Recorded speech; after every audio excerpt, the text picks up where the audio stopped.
Hello, I'm Cyriak, and I'm going to be talking to you about me for an hour. We've had a few technical problems, so you'll have to forgive any kind of hiccups that happen throughout this PowerPoint presentation with me. And PowerPoint is bloody rubbish, as I'm sure you know. So, God, let me just gather my thoughts a second. That's what I'm going to do first of all. I'm assuming that most of you know who I am and what I do, but in case you don't, then I guess it would be a good idea to start off with a video, and then you can see just exactly what I'm about. So what I should do is I'll play you this cows one. You might have all seen it. It's the kind of the thing that I'm most known for at the moment.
So we're all the same group of characters.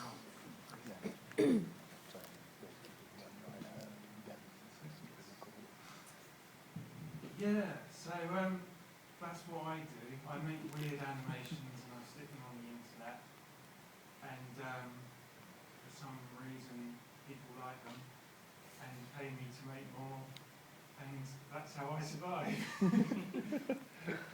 So yeah, so I don't usually say much about myself. I prefer the videos to do the talking, but I figure I've got to say something. So I've prepared a kind of a guide to what Cyriak is.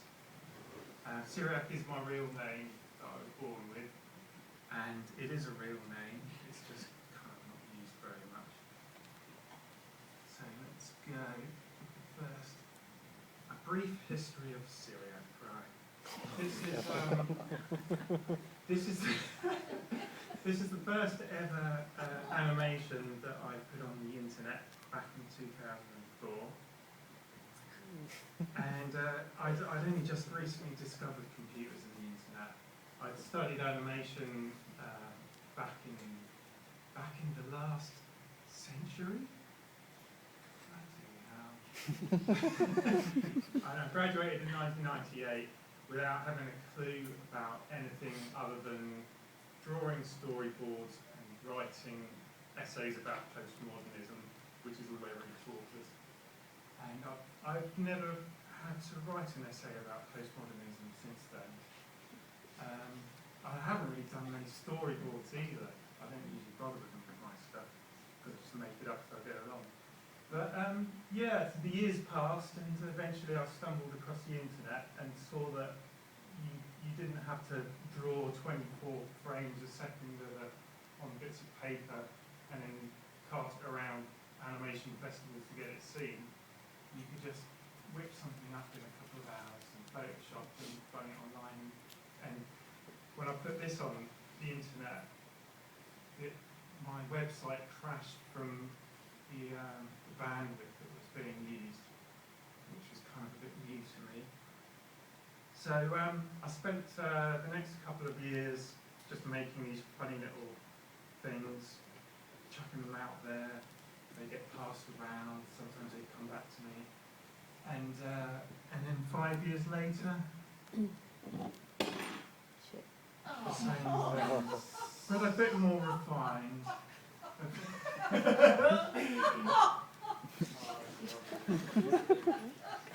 Yeah, so I've moved on in certain respects, but not others. It's beautiful. So this was 2009, that's a couple of years ago now. But yeah, what happened was 2 years after that first one, I'd spent 2 years working in this office, doing just crappy office work, and every lunchtime I'd be doing these funny little things. And after 2 years, it reached a point where they realised I wasn't actually doing anything at work apart from these things. I'd be like all day just wasting their time. So they made me redundant, and I figured, right, I'm going to go out there and become freelance. And nothing really happened until I chucked a compilation of all of these things on YouTube, and it became really popular. And ever since then, I've just been kind of bouncing between doing my own things and getting commissions to do other things. And luckily, there's always been enough work coming in to keep me alive, which is all I really want, really. So, let's see what's next. I was going to show another video at this point, but I've only just really shown one. I don't know. I should continue with more. I don't know. Do you want to see another video? Yeah, go on.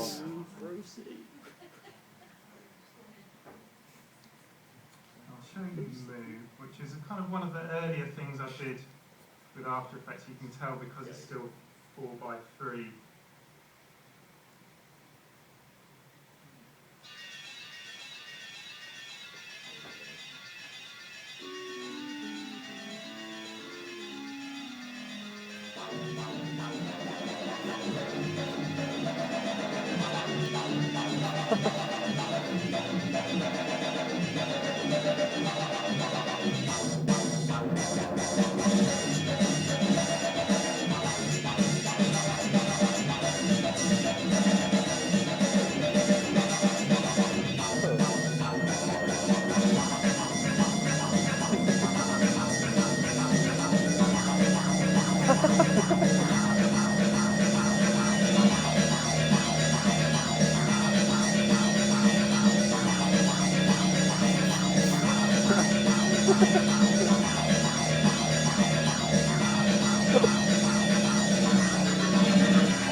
Very impressive. It's really, really impressive. Something out of a Pink Floyd video. Something out of a Pink Floyd video. Oh man, that's beautiful.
possibly ever done.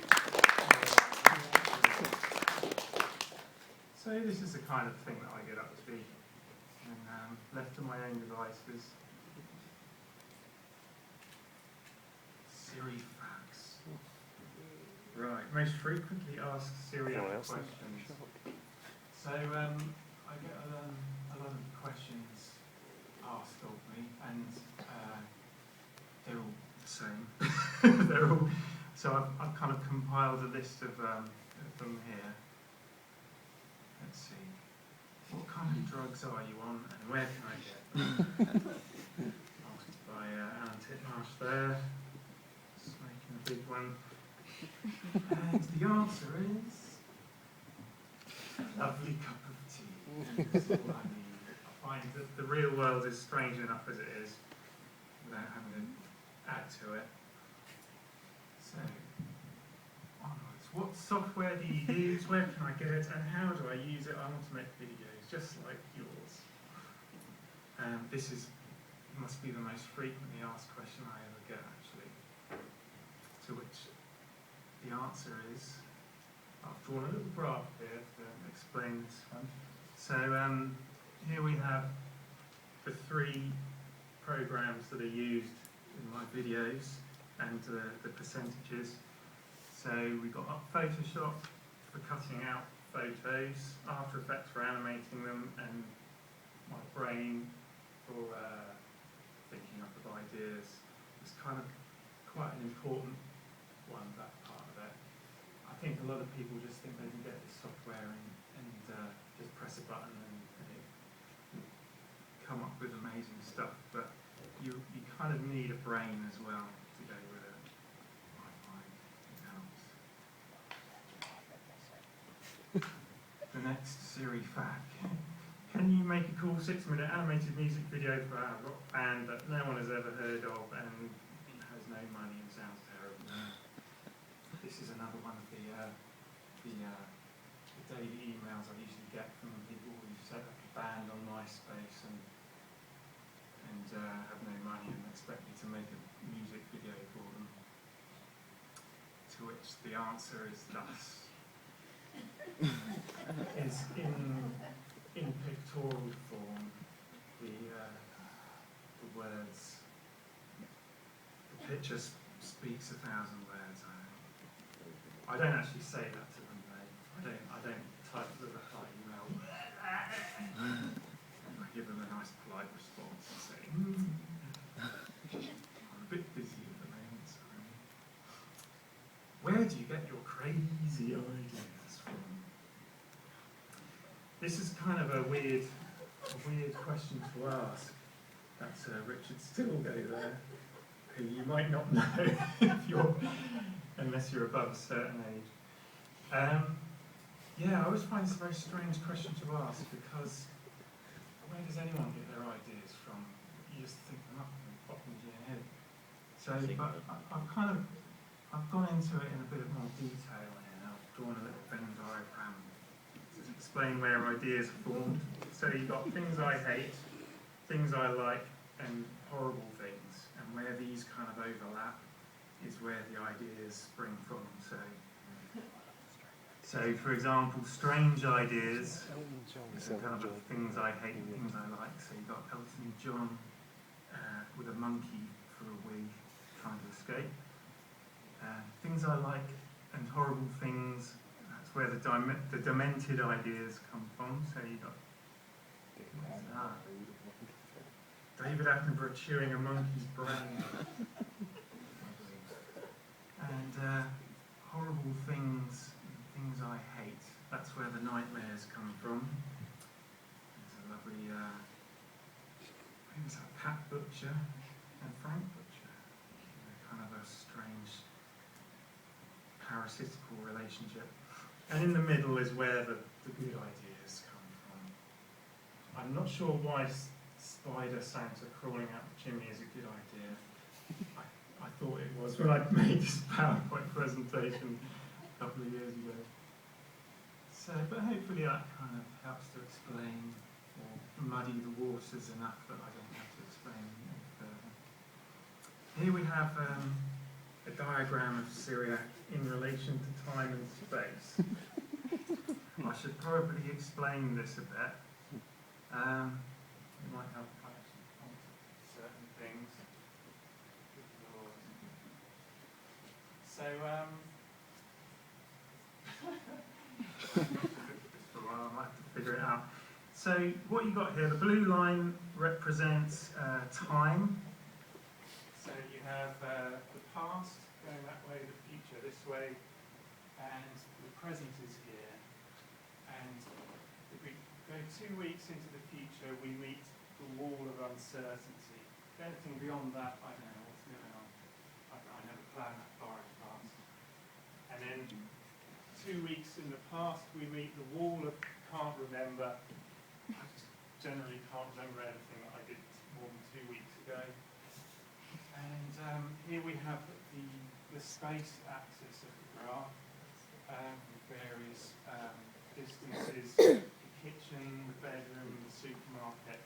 And I don't generally go any further than that if I can help it. The wall of can't be asked here. And London kind of lies beyond that. I put that there because it's the place I'm most asked to come and visit by companies who want to say hello. Generally tell me how much they like me. Which kind of is very nice, but then I've got to spend hours on the train, so it's a bit of a waste of time really. So hopefully that kind of explains who I am in relation to time and space. I've got up here we can see the time helmet, which is kind of a pie chart of how my time is divided. Which you can see here into drinking tea, messing about, personal projects, that's quite a large slice of the time helmet pie. Sleeping is pointing at my nose, I don't know why that is. Oh, actually that's referring to this whole, the lower part of my face actually forms part of the pie. I just realised. So that's reserved for sleeping. Waiting for clients. That seems like quite a large slice, but it's amazing how much of my life I do spend waiting for clients. And I've added a subgraph here, which is the quiet time-wasting chart, which explains when I'm doing a project for somebody, a commercial project. This is the amount of time I spend waiting for them to do something, which means I can actually get on with it, which actually is usually more time than is spent actually doing the project itself. So waiting for the final sign-off, waiting for client feedback, waiting for them to send me stuff that I need to do it, and even just waiting for the go-ahead to actually start work. So that's quite a large percentage of my life is spent doing that. And I guess you could also overlap that with the messing about section, because that's what I end up doing with the messing about one. And paid work is that final slice to there. So I think that pretty much explains who I am in great mathematical detail. And so I shall move on to the next slide. I hope this is all I hope this is all giving you some great insights and not just kind of looking like complete madness. So, the production process in detail. This is how this explains how I actually go about making my videos. And I've added a kind of along with the flow chart, we have a colour-coded explanation of various emotional responses to what's happening here. Unfortunately, it's colour-coded in Windows PowerPoint 2000, and this is 2010, so it's kind of, some of the colours got washed out in the washing machine in between. So I'll probably have to explain that a bit further. But you get the general idea. You got happy at the top, kind of sad at the bottom, and then that's kind of self-explanatory down there. And the various, it's like a spectrum of Cyriak. It's a kind of rainbow of emotional states. So when it comes to actually making a video, the first criteria, the previous job has to have ended, no future jobs are scheduled, and I'm bored out of my mind, so I figure it's time to make a new video. So we follow the arrow down into the production cycle. First of all is the inspiration development period, which is colour-coded by the, I don't know what the hell that is. It's me with a carrot for an eye. There's a few carrots in these pictures for some reason. I was just picking photos at random that I had on my computer, and for some reason I must be away eating carrots. But okay, so inspiration development period, which generally involves surfing the internet and playing video games and not doing very much at all. And after a while, an amazing idea comes along. So then we have two possible pathways. Enthusiastic pre-production, that's where I start gathering photos and working things out and planning things. That's usually followed by a dwindling enthusiasm when I kind of start realising how much work is going to be involved. And finally, daunted by the scale of the project. These are colour coded by this face here.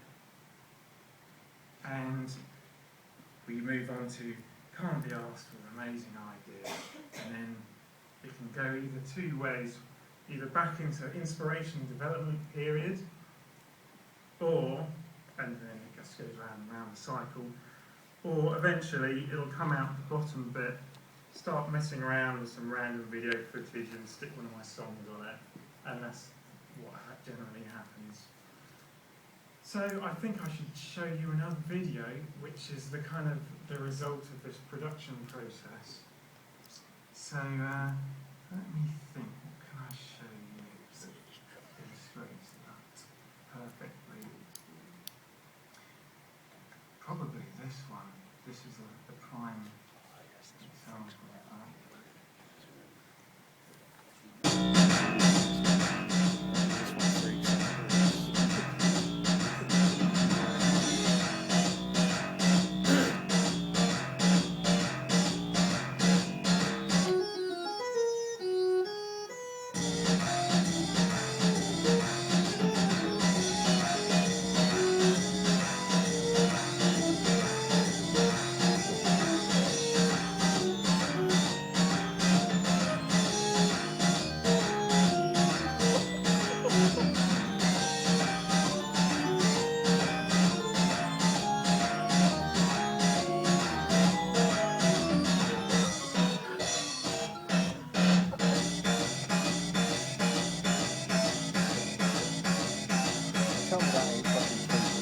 That's amazing.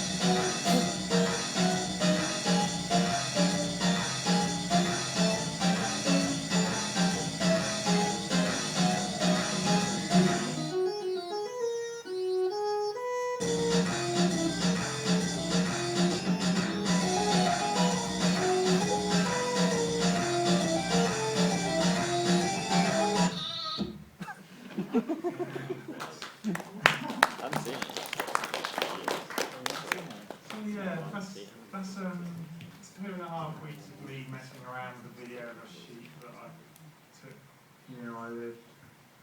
And yeah, I just kind of mess around a bit more, and it kind of grows like some kind of organic monster until it's finished. And that's kind of how I make most of my videos, but not all of them. I do actually occasionally, if I go back to the production process, occasionally the amazing idea actually spawns an actual proper planned out video, which I'm going to give you an example of now.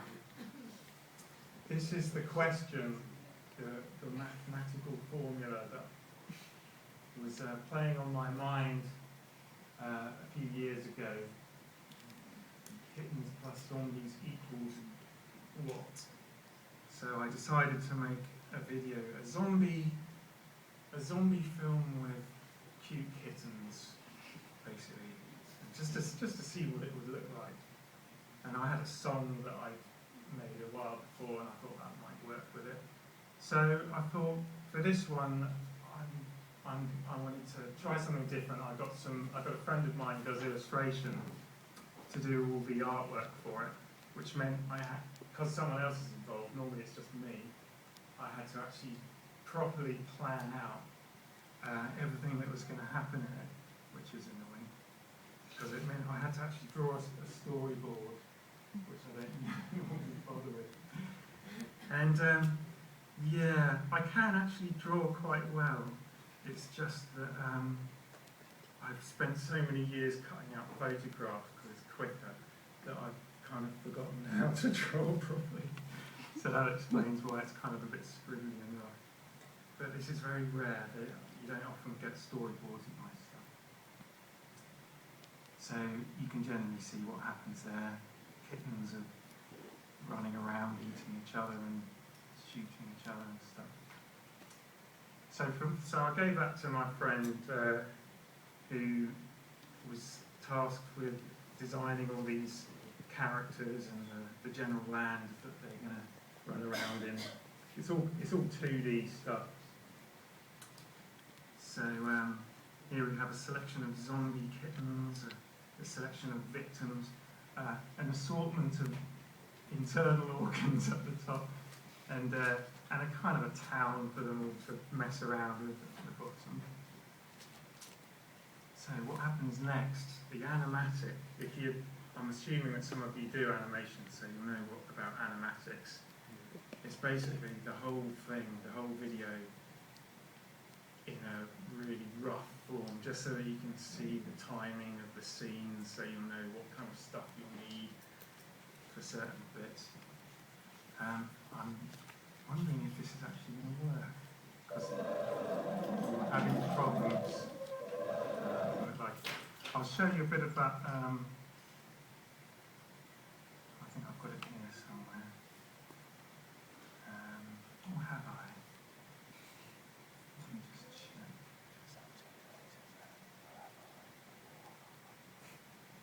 Is this it?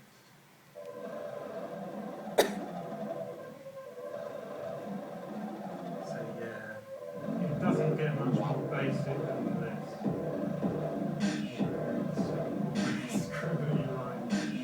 But it's just for my reference, so it doesn't have to look good. Meow, meow. Meow, meow.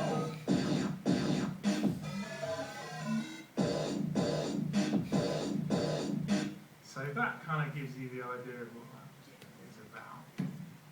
So what happens next? Character building. It actually works. That's cool. This is kind of a little thing I've put together. It doesn't actually happen by magic like that, but it's kind of just to show you how the scene is kind of built up. Every single thing that moves has to be on its own layer. So you can see there's quite a lot of layers going on there. And there's kind of lighting and stuff like that. It's still all 2D, which is probably a world away from what they teach you here with the 3D stuff. But I'll maybe one day I'll have a go at 3D. I don't know. Here's another one.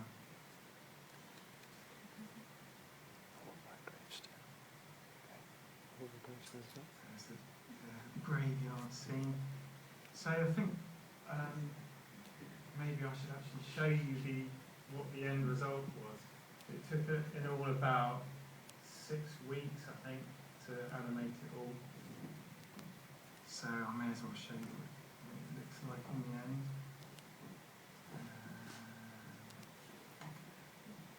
Find video.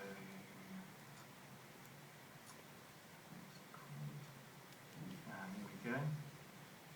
So this is the zombie kitten apocalypse.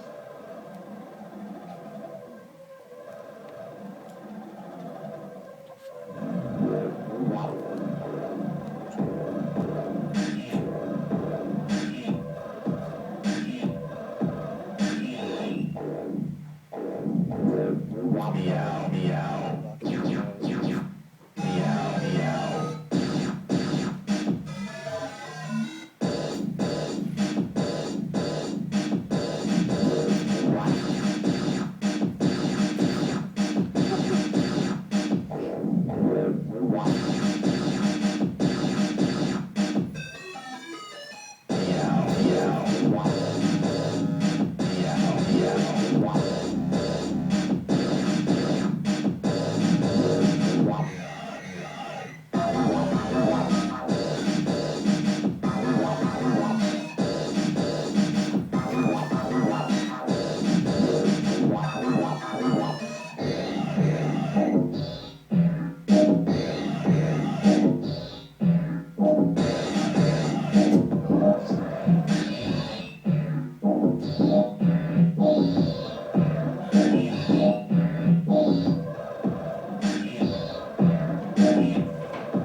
Here we have it. Oh, you missed the grizzly one. What was that done on? What was it done on? Well, software? Yeah. After Effects. Yeah, everything I do is done on After Effects. I was actually going to show you open the actual file itself, but there was a kind of a computer problem, so I couldn't do that. Which is a shame. I thought I might have an actual video of me actually using the program if you're interested. I mean, if you're interested. It's I don't know how interesting it is. Let me see. Yeah, people are always asking me for like tutorials and stuff. And I think, I don't know, I don't want to see other people doing stuff the same as me, because there's only really enough work out there to keep me alive. I wouldn't like other people to start doing exactly the same stuff. I don't know if I've actually got that. I think it's in here.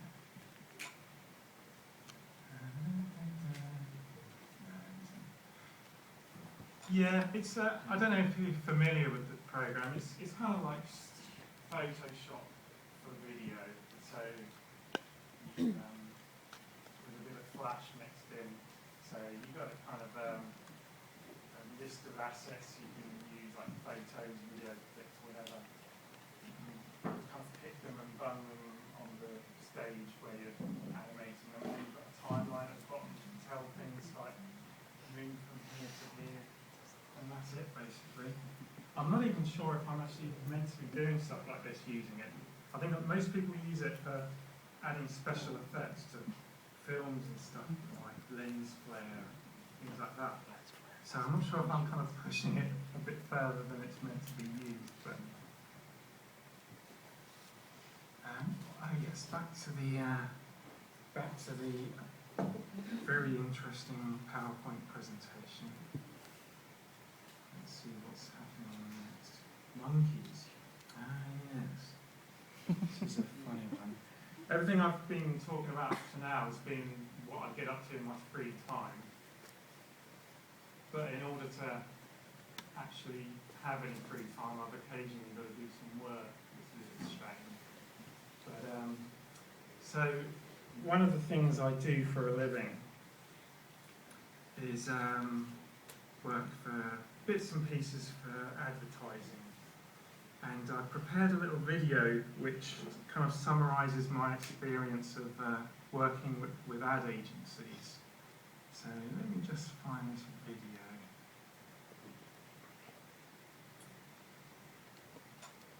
It's all about monkeys. If I can find it. Ah yes, the monkey, the saga of the monkeys. This is actually a real job that I had. I did this talk a while back, and someone came up to me after and said, "Oh, I love that thing you did with the monkey. That was really funny. What made you think of that?" And I obviously didn't get it across that this is the actual job that I had to do. So it's all, and it's the actual footage that I produced for it.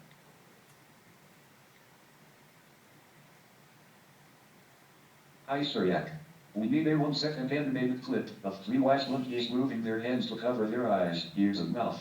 How long will that take?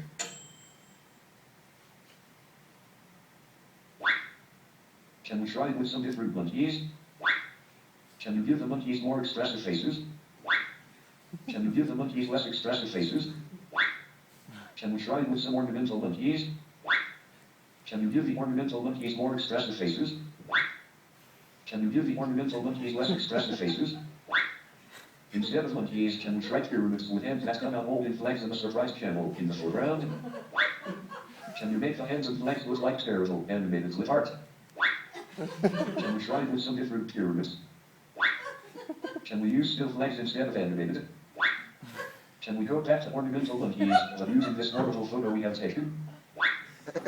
Can the horrible monkeys have more expressive faces? Can you make their eyes 20% larger? Can you make their eyes 20% smaller but their pupils 20% larger? We think the arm movements are too distracting. Can you stop their arms moving?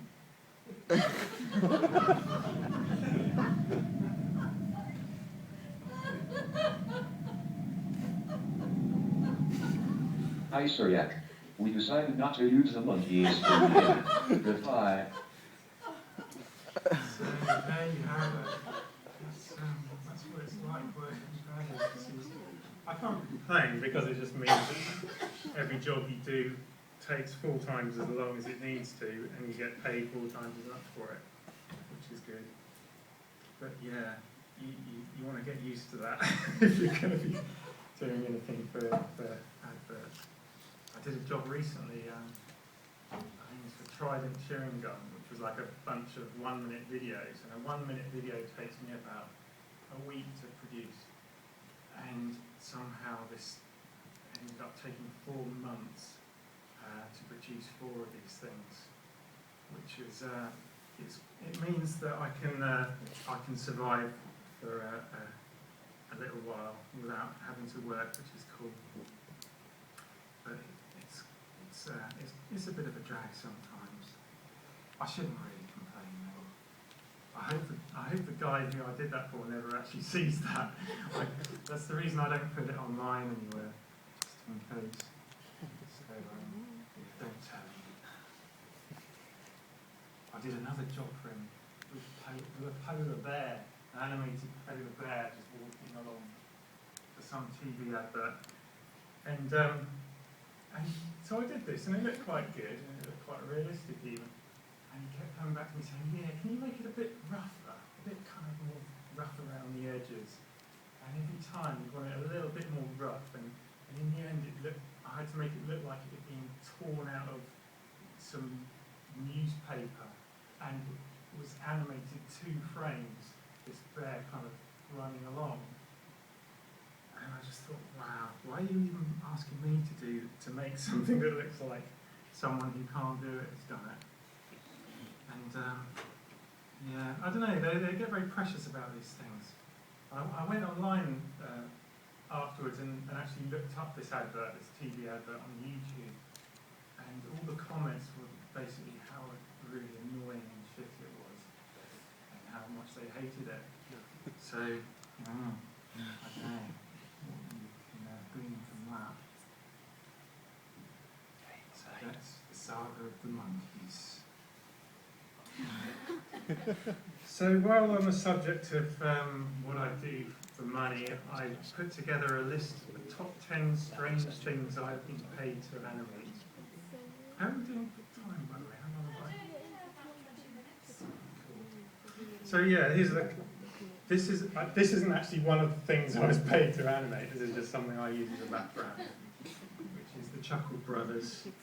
I don't know if you're familiar with them. They're kind of creepy kids TV show comedians. So here's a list of top 10 strange things I've been paid to animate over the years. Number 10. You might have seen this as you were coming in. Small children being hit by massive bird droppings from a magical shape-shifting bird man. Now I might have to actually zoom out of this because it doesn't actually show up. Right, let me find this video. Here we go. Raven. There he is. Dropping his magical bird droppings on some small children. I could go into reasons why that video exists. I honestly don't quite remember.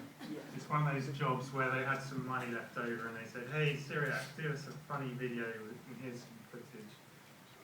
And I said, all right, and then I never heard back from them. So, what's next on the top 10 list?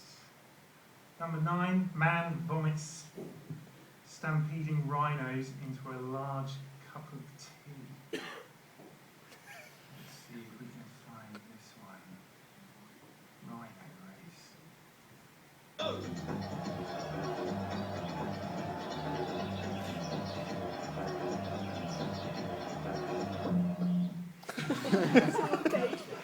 It's fairly self-explanatory, I think. Again, obscure reasons for the existence of such a clip, and I'm not even sure if they even used it for anything. It's just, and yes, I get paid to do it, which is nice. I should mention at this point that not all of these clips are actually where they've asked specifically for that. They usually just tell me to come up with something off the top of my head, and that's what comes out. Oh, it did work. Anyway, number 8, cow scientists being eaten by giant mutant sheep they created using soft drink laser beams. This is an interesting one.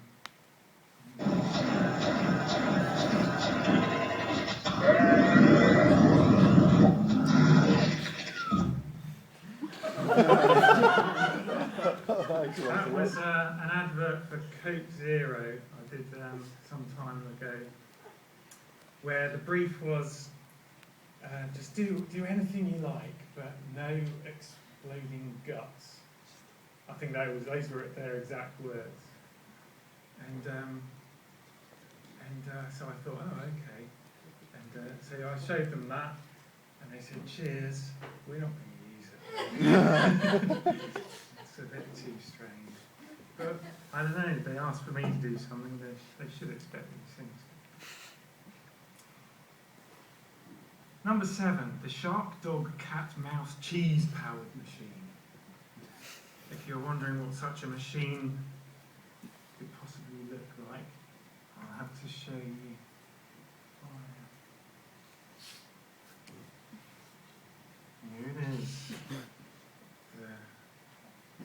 chases the cheese, the cat chases the mouse, the dog chases the cat, and there's a shark at the back to keep them all on their toes. And what does that say at the end? Guess the lady. That makes just about as much sense as any of it else. Yet another thing I was asked to do, which then was never used and will remain forever on the cutting room floor. Number 6, my God, this is a weird one. Thor, god of thunder, in lederhosen flipping pancakes, while Robinson Crusoe's floating head, wearing a Quaker hat, watches dancing clones of himself, and Man Friday bounces on a palm tree. That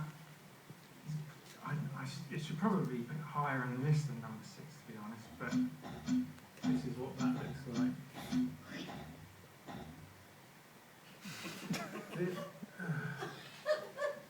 There's such a very bizarre and long-winded explanation of the existence of that I can't be bothered to go into it. But yes, that was for the TV show Genius. I don't know if you remember that. It's a few years ago with Dave Gorman. I did the title sequence for it, and they asked for some extra funny little bits, which they generally never ended up using. Number 5, singing mutant hybrid of Gordon Brown and David Cameron in a jacuzzi. This is probably something you don't even want to see, but I'm going to show you anyway because I had to make it. I spent 2 weeks making it. I want your eggs. Want your eggs. Want your eggs. Want